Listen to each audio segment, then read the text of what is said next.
বন্ধুরা, গত দুদিন ধরে আমরা বাংলাদেশের যে বন্যা পরিস্থিতি তৈরি হয়েছে তার যে কষ্টকর দিকটা সেটা কিন্তু দেখতে পাচ্ছি, এবং সাথে সাথে কিছু জিনিস যেটা খুবই খারাপ লাগছে সেটা হচ্ছে যে ভারতীয় মিডিয়ায় কিছু কিছু কিছু মিডিয়া হাউস রয়েছে যেখান থেকে একটা খুব খারাপ বার্তা দেওয়া হচ্ছে, এবং সেই বার্তাটা কখনোই অ্যাজ এ সিটিজেন হিসেবে যে কোনো দেশেরই হোক না কেন সেটা কখনোই মেনে নেওয়া যায় না, এবং সেই দেওয়াটাও উচিত না। এবং সেটা নিয়েই আমার মনে হয় অনেক পরিপক্কতার অভাব রয়েছে। ঠিক আছে, এখনকার যারা মিডিয়া কর্মী রয়েছে তাদের মধ্যে পরিপক্কতার অভাব রয়েছে। যাই হোক, এটা নিয়ে বিশেষ আলোচনা করব পরবর্তী সময়ে। তো যেটা ভিডিও আমরা দেখব সেটা হচ্ছে, টাইটেলটা হচ্ছে বন্যা দুর্গত বাংলাদেশিদের নিয়ে ভারতীয় মিডিয়ায় হাস্যরস। হ্যাঁ, তো এই শিরোনামে ভিডিওটা রয়েছে, ডেসক্রিপশন বক্সে লিংক দেবো, সেখানে গিয়ে তাহলে তোমরা বুঝতেই পারছো কিরকম ভিডিওটা হতে চলেছে। তো চলো ভিডিওটা দেখে নিই, তারপর আরো কথা হবে।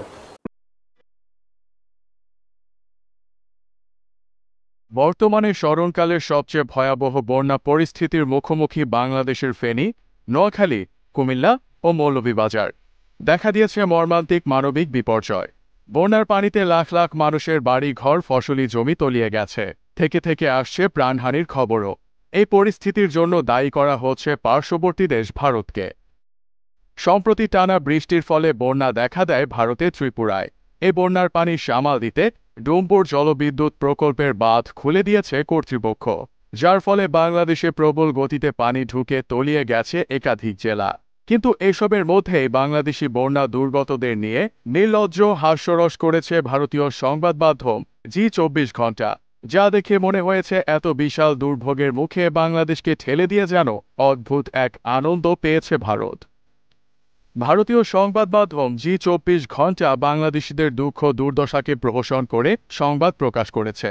সংবাদের শিরোনামে লেখা হয়েছে, ভারত ছাড়ল জল, হাবুডুবু খেতে খেতে বাংলাদেশের কাতর আর্চি। জি24 ঘণ্টার মতো সংবাদ মাধ্যমে এমন শিরোনাম দেখে সামাজিক যোগাযোগ মাধ্যমে ক্ষোভ প্রকাশ করেছেন নেটিজেনরা। তারা অনেকেই দাবি করছেন বাংলাদেশিদের বন্যার পানিতে ইচ্ছে করেই ডুবিয়েছে ভারত। তারা কোনো পূর্ব সতর্কতা ছাড়া রাতের আধারে বাঁধ খুলে দিয়েছে। গত 2 দিন ধরে ভারতের ত্রিপুরায় অস্বাভাবিক বৃষ্টি হচ্ছে। এতে রাজ্যটির প্রায় সব জায়গায় বন্যার সৃষ্টি হয়েছে। বন্যার পানি যেন উপচে না পড়ে সেজন্য গতকাল মঙ্গলবার রাতে গোমতী নদীতে তৈরি করা ডুমপুর জলাধার বাঁধ খুলে দেয়া হয়। বাঁধ খোলার পর বাংলাদেশের কুমিল্লা দিয়ে পানি আসা শুরু করে। এছাড়া অল্প সময়ের মধ্যে বন্যার পানিতে তলিয়ে যায় পুরো ফেনী জেলা। বন্যার কারণে ফেনীর সঙ্গে দেশ কার্যত বিচ্ছিন্ন হয়ে পড়েছে। সেখানে বন্ধ আছে সড়ক যোগাযোগ ও বিদ্যুৎ সরবরাহ ব্যবস্থা। অপরদিকে বাংলাদেশকে নিয়ে প্রহসন করলেও ভালো অবস্থায় নেই ত্রিপুরা। সেখানে গত 24 ঘণ্টায় সাধারণের তুলনায় 1200 গুণ বৃষ্টিপাত হয়েছে। এতে করে বিপাকে পড়েছেন পুরো রাজ্যের মানুষ। এদিকে ভারতের এমন হাস্যরসের দাঁত ভাঙা জবাব দিয়েছেন একদল হ্যাকার। ভারতের গণমাধ্যম জি মিডিয়ার ওয়েবসাইট gmedia.in হ্যাক করেছে সিস্টেম অ্যাডমিন বিডি। 21 আগস্ট বুধবার দিবাগত রাত 12টার পরে ওয়েবসাইটে প্রবেশ করে স্বাভাবিক তথ্যের পরিবর্তে বাংলাদেশের বন্যা নিয়ে একাধিক বার্তা দেখা যায়। ওয়েবসাইটে ওই হ্যাকার দল লিখে দিয়েছে, বাংলাদেশের পরিস্থিতি নিয়ে মজা করার জন্য এই সাইটটি হ্যাক করা হয়েছে।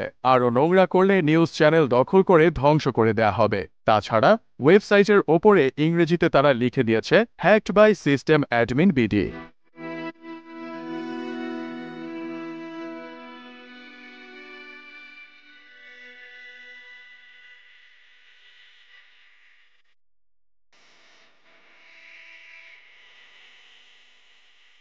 আচ্ছা, প্রথমেই ভিডিওটা দেখার পরে যেটা বলবো সেটা হচ্ছে যে আমরা শুরুর দিকে বলেছিলাম যে মিডিয়া কর্মীদের নিয়ে সেই আলোচনায় আসি।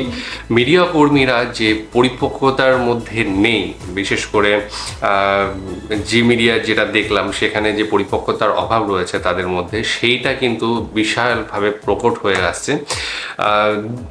এই মিডিয়ার মধ্যে যে মানে সাধারণ জনগণের যে মনোভাব, একটা যখন আমরা কমেন্ট সেকশনে দেখি সাধারণ মানুষ নিজেদের মধ্যে ফাইট করছে, দুই দেশের যারা কমেন্ট করে তারা নিজেদের মধ্যে ফাইট করছে, সেই জিনিসটাও যেন এদের মধ্যেও চলে এসেছে। এরাও যেন তার মধ্যে গুলিয়ে গেছে। মানে এরা যে আলাদাভাবেই একটা প্রতিষ্ঠিত এবং নামকরা একটা প্রতিষ্ঠান, সেই জিনিসটা এদের মাথায় থাকে না। এবং এই যে কাদা ছোড়াছুড়ির ব্যাপারের মধ্যে কিন্তু এরাও নিজেদের মানে ভিউজের জন্যই হোক বা যে কোনো জন্যই হোক, তারা এতটা নিচে নেমে যাবে সেটা ভাবা যায় না। হয়েও যে একটা মানে বিচ্ছিরি রকমের পরিস্থিতি যারা তৈরি করছে, তাদের কথাবার্তা সমস্ত কিছুই মানে এটা মানে একটা লিমিট ক্রস করে যাচ্ছে, যেটা ভদ্রতা যেটা থাকে সেটা তো নেই, ঠিক আছে। এবং এই জিনিসটা কিন্তু মানা যায় না। সেই আর এরকম চ্যানেলগুলোর উপর অনেক মানুষ ভরসা করে, তারা বোঝে না হয়তো,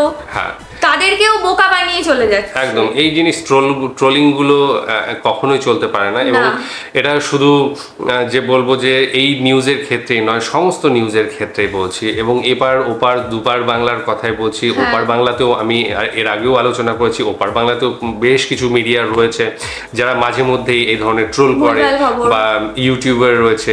এদেশেও প্রচুর এ ধরনের মিডিয়া রয়েছে, ইউটিউবার রয়েছে যারা উল্টো পাল্টা ট্রোল করে। মানুষের মধ্যে ঝামেলা সৃষ্টি করব এবং সেখান থেকে ভিউজ নেব, এবং সেখান থেকেই একটা গেইন করার যে মানসিকতা সেটা কিন্তু চলে এসেছে। কিন্তু পরিস্থিতিটাও এখন আর বিচার করে না, মানে যে কোন পরিস্থিতিতে কি করছি সেটাও বিচার করে না। খারাপ সিচুয়েশনের মধ্যে যে একটা মানুষ রয়েছে, তাকে সেখান থেকে বের করা উচিত না, তাকে আরো খারাপ সিচুয়েশনে ফেলবে। হ্যাঁ, এই যে মানুষের যে এই কষ্টের মধ্যেও যে এই ধরনের মেন্টালিটি আসতে পারে, সেটা কিন্তু এখন ভাবা যায় না। মানে প্রত্যেকে যদি মানুষ হিসেবে ভাবি, কিন্তু এই জিনিসগুলো আসে না। কোথা থেকে আসে? মানে একটা দুর্যোগ চলছে, একটা মানে সবাই অসহায়, মানুষ প্রাণী সমস্ত কিছুই অসহায় পড়েছে। সেই জায়গায় এই ধরনের কথাবার্তা কি করে আসে মনে, এবং কিভাবে উৎফুল্লতা পায়, সেই জিনিস সত্যিই বলছি মাথার ওপর দিয়ে যায়। আর বাংলাদেশের পরিস্থিতি সত্যি এখন যে পরিস্থিতিতে মানে যে জায়গায় রয়েছে সেটা কষ্টের। বাংলাদেশকে আরও এখন স্ট্রাগল করতে হবে, আরও হয়তো 1 বছর 1.5 বছর স্ট্রাগল করতে হবে সেই জিনিসটাকে পুরোপুরি জায়গায় নিয়ে আসার জন্য। এবার এই সময় এই ধরনের যে বন্যা হয়ে গেল এবং 7-8টা জেলা ডুবে গিয়েছে, ফেনী, তারপরে কুমিল্লা বলা হলো, তো এই জিনিস নোয়াখালী, এই জায়গাগুলো যে পুরো ডুবে গিয়েছে এবং সেখানে যে বিশাল ক্ষতি হয়েছে সেটা ভরতে অনেক টাইম লাগবে। এবং প্রচুর মানুষও হয়তো এর মধ্যে হয়তো নিখোঁজ হয়ে গিয়েছে, মারা গিয়েছে। এই পরিস্থিতিতে কিভাবে এই ধরনের নিউজ চ্যানেলগুলো খবরগুলো করে মাথায় আসে না।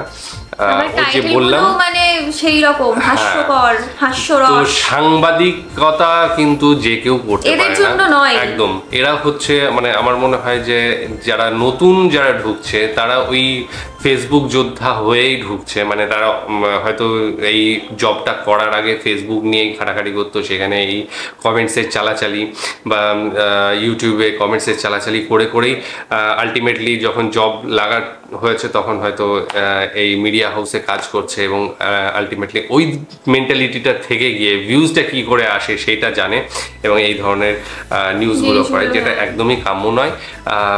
যেটা আগে হতো একটা তারা বুঝতো, সমস্ত কিছুর গভীরতা বুঝতো, গাম্ভীর্যতা বুঝতো, সেই জায়গাটার কি ধরনের নিউজ আনতে হয়, যে কি ধরনের শিরোনাম করতে হয় সেটা জানতো, এবং কিভাবে সেটাকে পরিবেশন করতে হয়। তো সেই জিনিসটা আমার মনে হয় হারিয়ে যাচ্ছে সমস্ত জায়গা থেকে, এবং সেটাকে আমাদের নিয়ে আসতে হবে সমাজের কল্যাণের জন্য, প্রত্যেকটা মানুষের কল্যাণের জন্য। সেই সমস্ত মানুষগুলোকে ফিরিয়ে আনতে হবে, সেই ধরনের মেন্টালিটিগুলো ফিরিয়ে আনতে হবে। তো সংবাদ সংস্থারও এগুলোর বিষয়ে বিশেষ আমার মনে হয় নজর দেওয়া উচিত, শুধু ভিউজের ওপরে না গিয়ে তার যে স্ট্যাটাস আছে সেইটা যাতে মানে থাকে, ধরে রাখতে পারে, সেইটা নিয়ে চিন্তা করা উচিত।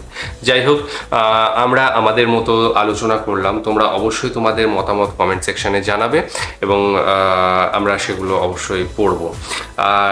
ভিডিওটা দেখলে এবং অরিজিনাল ভিডিওটা লাইক করে দিও। আর বিশেষ কিছু বলার নেই, আজকের মতো এখানেই শেষ করছি। আগামী দিন আবার আসবো অন্য কোনো ভিডিও নিয়ে, ততক্ষণের জন্য স্টে টিউনড।